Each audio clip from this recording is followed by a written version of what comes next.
It seems like just about every day there's another story about a no-knock raid on some low-level drug dealer going horrifically wrong. Innocent people, sometimes babies, very often dogs, getting caught in the crossfire of the war on drugs. But is there any truth to this perception? The ACLU says yes, and they've released a comprehensive report called War Comes Home, the excessive militarization of American policing, that shines light on how SWAT teams, once reserved for hostage and terror situations, are being used as a first resort on private citizens. Radley Balco is the author of Rise of the Warrior Cop and has been covering this beat for years. And Radley, I have to say, the ACLU is stealing your thunder. Are you going to sue them for plagiarism?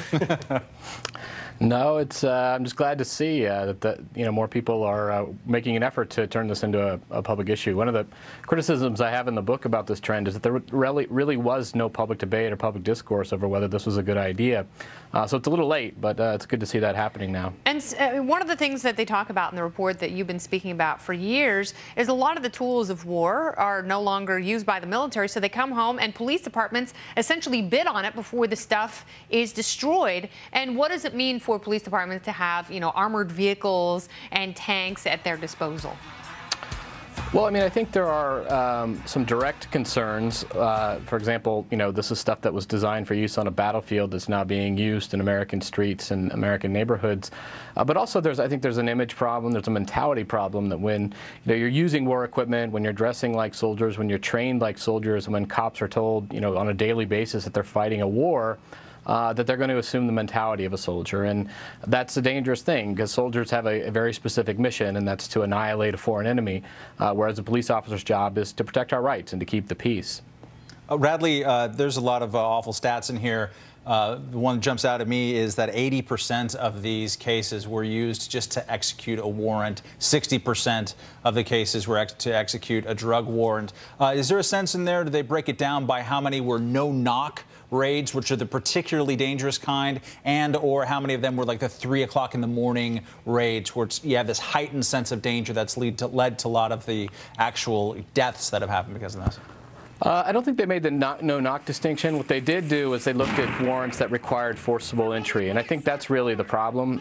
Forced entry, whether you knock and announce and then wait 3 seconds before you break down the door, or if you don't bother with the knock and announcement, if it's at 3 a.m. and everybody's asleep, there's really not much difference. The whole point of the knock and announce requirement was supposed to be, and for hundreds of years it was, to give the homeowners a chance to come and answer the door peacefully and avoid violence to their person and destruction of their property. So they do break it down that way, and if I don't have the report in front of me, but if memory serves, I think they said about 65% of these deployments involve some sort of forcible entry, and that's disturbing. That's exactly right, and it said also that in just over half of those cases, they actually didn't find anything, which is really shocking. There just doesn't appear to be any sort of restraint. I mean, what sort of oversight, or even the pretense of oversight, exists in the police departments or nationally to try to curtail all of this? No, there's no oversight at all. And in fact, this is not a new thing. Back in the late 1990s, Joseph McNamara, the former police chief in San Jose, who's now at the Hoover Institute, had a conference, and he invited a police chief, a mayor, a judge, a prosecutor, and he asked them, he gave them these scenarios about, when you use your SWAT team, and he got it, it went all the way down to, a very low-level offense. I think he said something like black market Valium or black market booze. Would you still, if you had suspicions that there was this was being dealt out of a home, would you still use your SWAT team? And what he found was that the decision about whether to use this kind of force, this dangerous, volatile force, was being made by low-level, low-ranking police personnel, and there was no second guessing by police, higher-ups, by prosecutors, by judges.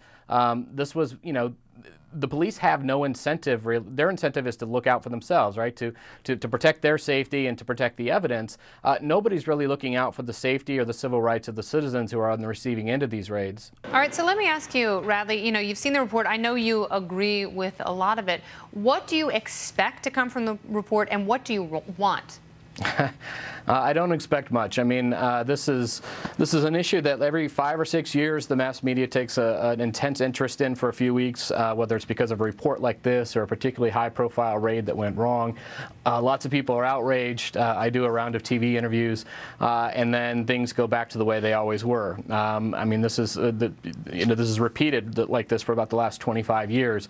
There is a little bit more reason for optimism this time. I do know that there's some members of Congress who are thinking about holding hearings, and there's a couple of bills actually in Congress to restrict the flow of military equipment from the Pentagon to these local police departments. We unfortunately have to go, but please come back and keep us posted on all of it.